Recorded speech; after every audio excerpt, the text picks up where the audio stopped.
Angelica at Buboy. You started doing sexy films.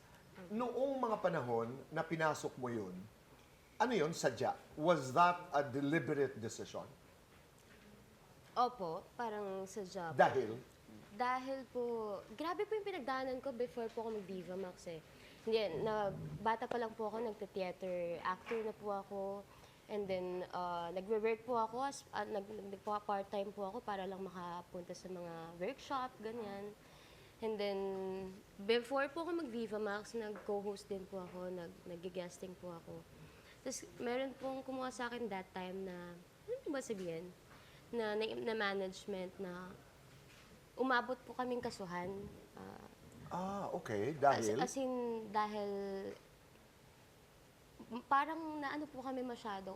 Girl group po yung pinasok ko that time. Okay. And then, parang grabe po yung ginawa nila sa amin, na parang pinagsisiraan po kami kung ano pinapagawa sa amin, ganyan. So, parang after po na, na-depress So, po ako. nagdemanda kayo? Nagdemanda po kami. Actually, nanalo po kami sa kaso. And then, after po nun, parang 2 weeks po ako hindi lumalabas ng room. As in, sobrang stressed out po.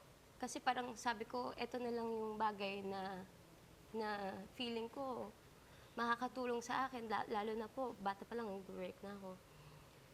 Parang sobrang depressed ko nung time na yon. Parang di talaga po ako lumalabas ng bahay. Lumabas lang po ako ng bahay nung time na may tumawag po sa akin, sa phone ko. Nagulat po ako kung sino kasi number lang po eh. Tapos inalok niya po ako ng Viva. Ayan. Kung gusto mo magganto, ganyan-ganyan. So sabi ko, sige po, tignan po natin. Meeting po tayo, ganyan-ganyan. So, Doon nagsimula? Doon po nagsimula lahat. Okay.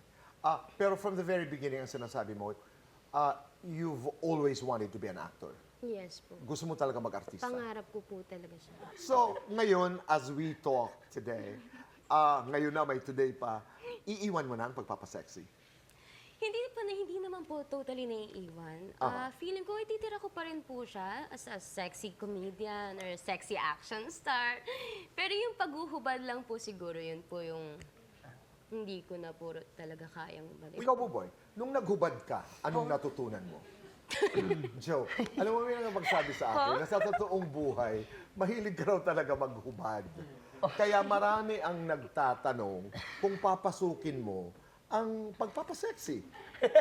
Una-una sa tanong na lagi ako nagubad. Kasi Tito Boy, pawisin po kasi ako.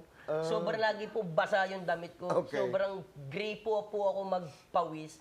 Kaya ayoko naman din po magkasakit. Siyempre, kailangan healthy po tayo. Mas maigi na magubad na lang po ako. Hindi naman po ito sa kalsada. Sa ano lang po, sa tent, ganun lang naman po.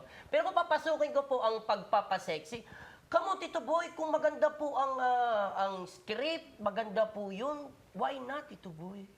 Okay. Okay lang po ba sa inyo, Tito Boy? Parang hindi Okay. naman. Ganito ang reaksyon. Sige, Buboy. Okay. Why not, Tito Boy? Why not? Kasi hindi ko pa po siya nagagawa eh. Why not? Why Not. not?